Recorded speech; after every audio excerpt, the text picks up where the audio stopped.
It's a wonderful, cold, wet March night, and I'm sitting here with the guys from Apophios Theory. They're about ready to do a show tonight. How you guys doing? Doing great, yeah. Ready to rock this place. All right, you want to give everybody out there an introduction as to who you are and what you do in the band? Or? Sure. I'm a Deacon. I play bass.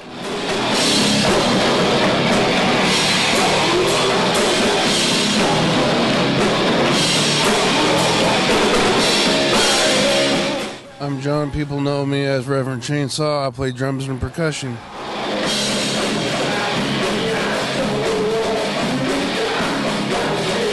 And I'm Robo. I'm the guitarist and lead vocals.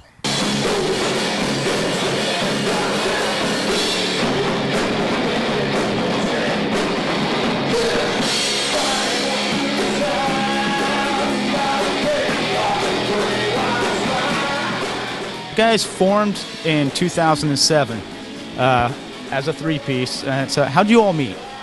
Well, actually, Reverend and I were in a band together before Apophios Theory, and Rob and I worked together, and so we sort of got together that way.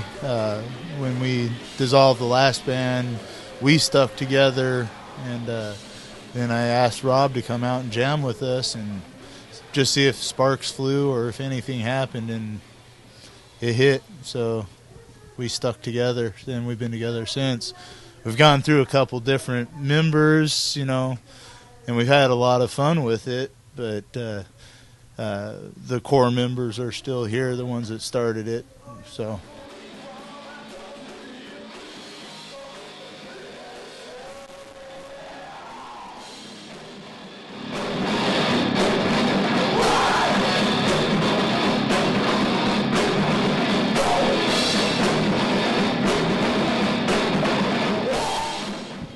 actually, we've got stuff available online. As far as the CD thing, that's a hard thing to do on your own. We've started actually merchandising, so we finally got shirts and the beanies and shit. But can we say that? Say whatever the fuck you want to say. Oh, okay. Oh, fuck. Okay.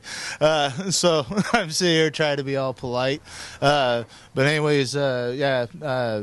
We're working on re-recording everything with Josh Jones down in Albany, Oregon. He did our latest recording, and you can get it on Reverb Nation. We have it on available for download on Reverb Nation through the end of the night here. So, but no, we'll probably leave it on for a little longer.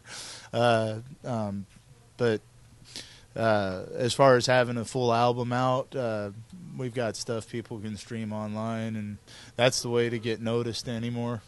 Indeed. So now, I mean, talking of online, obviously, the internet has been both a blessing and a curse to the music industry.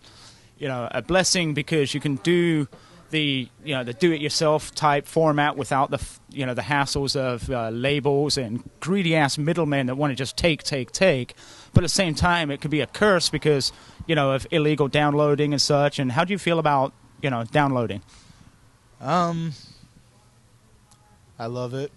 I mean, that's the way of the future, and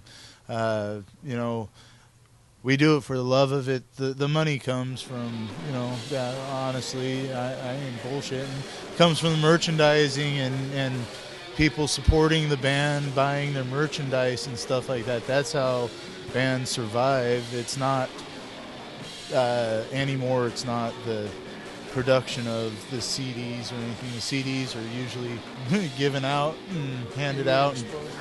Exposure, exactly.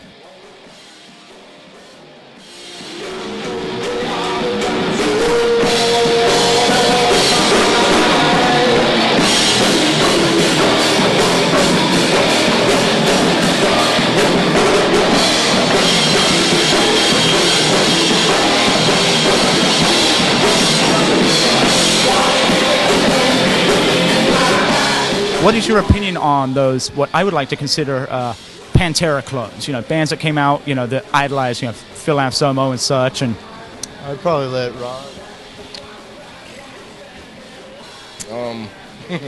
You know, Pantera's a great band. You know, when we first started playing, though, a lot of the bands we played with were mostly the screamo metal bands, and like you said, our style is a lot different from most bands that are out there now. Of course, yeah, Metallica's a big influence of mine. You know, I love James Hetfield. He's probably one of my idols. But, you know, it's like just the variety of music should, you know, it depends on what venue you play and what part of town you're in as far as what bands you're going to play with. Most of them are the screamo metal, and with us, it's just a lot different. So... Indeed. Well, you know, and I mean, talking about the local scene, you know, one thing I've noticed, not only being a fan and, you know, having promoted shows, is I hear the same thing, and I'm sure you've heard the same thing, is that everybody screams about not enough support of the scene from the scene. Yet when it comes down to, you know, at least from a promoter aspect, you know, booking shows with, you know, multiple genre bands, you get primarily from the fans, you get, oh, well, I'm not going to that show because, you know, this band's on there and they're a bunch of crap, I don't like that music, whatever. You know, how do you feel about that, and what's your thoughts on, you know, trying to, you know, like the non-unity of the scene, so to speak? I like to equate it to the my cock is bigger than your cock scenario. It's a sickness that needs to be cut out of the scene because, frankly, the scene can't survive with it. It's when you fight against each other. Every band, like last night, we played with a great band, Kong at the Gates. Their sound is way different than ours, but they are fantastic at what they do.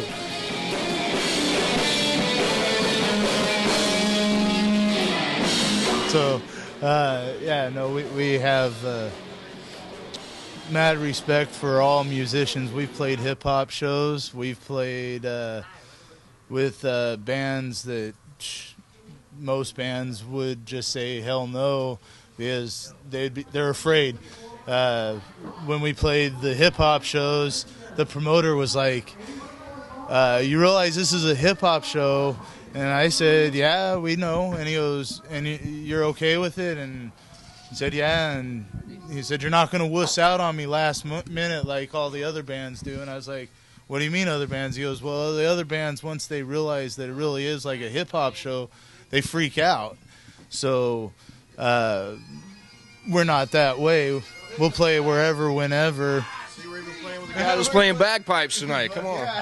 Yeah. You know, to me, it doesn't matter if we're playing with a metal band, rock and roll band, blues band, or even an orchestra. And yeah, any exposure is good exposure. All right. Well, you know, I see out watching the interview here, we got our good buddy Tater. Hey, Tater, you got anything to say over here? Come on, Tater. Come on. Pop a squat. Separation of Sanity, local band here in Portland. My name's Tater. Yeah, I'm a promotions manager for Separation of Sanity. We're a local band here in Portland. Hey, look, we got an interview and a partial interview right here. Only on Slayton, Oregon does this shit happen. This time, however, Tater's not going to shit off a bridge. I make no promises. I make no fucking promises. Well, if he... It's not bridges for miles, so... Well, we'll let you know. If he does, we'll be there to film it. My truck's right there, bro. My truck's right there. Oh, Wild Child Magazine in the house. Bonnie, the original Wild Child. Yeah, let me just state right now, I have nothing to do with him shitting over a bridge. Name, Apophios Theory. How did you come up with that name, and yeah, is there a story particular behind it? Apophios asteroid. The asteroid is supposed to hit Earth Friday 13th, April 2029. And the asteroid is named Apophios. The theory is the fact that it's just a theory, just like the Mayan calendar was. You know, we're still here, right? Exactly. Unfortunately. No.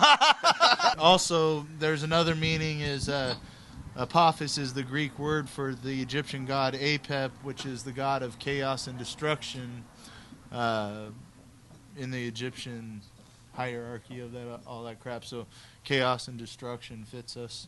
Tim, this is Tim, our long life roadie slash has helped us with road managing and everything as far as getting the gigs. Come on, dude. Just say he's our bitch. No, he's not. Man. Looks like Tater's looking to escape here. See, as a roadie, I will pee in your butthole for that because you bitches can't play unless we set your shit up. So suck it. Thank you, troops, for everything you do out there. Yes, our troops. Yes. So, Oak Grove, hell yeah.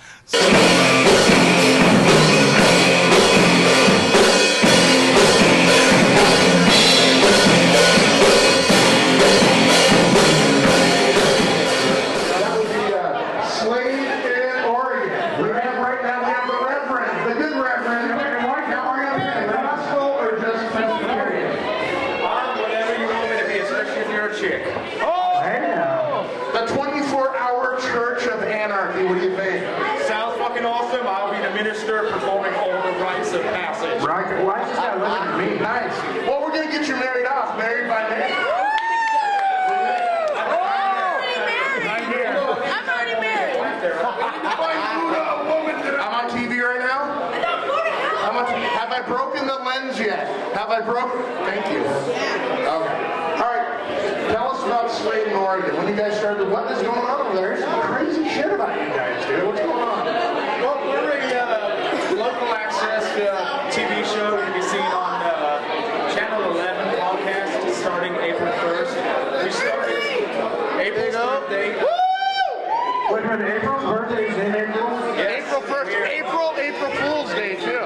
Get ready to have your faces fucking melted. Ladies and gentlemen, I'm not a liar. Ladies and gentlemen, let's give a big anarchy welcome to Apophios Theory.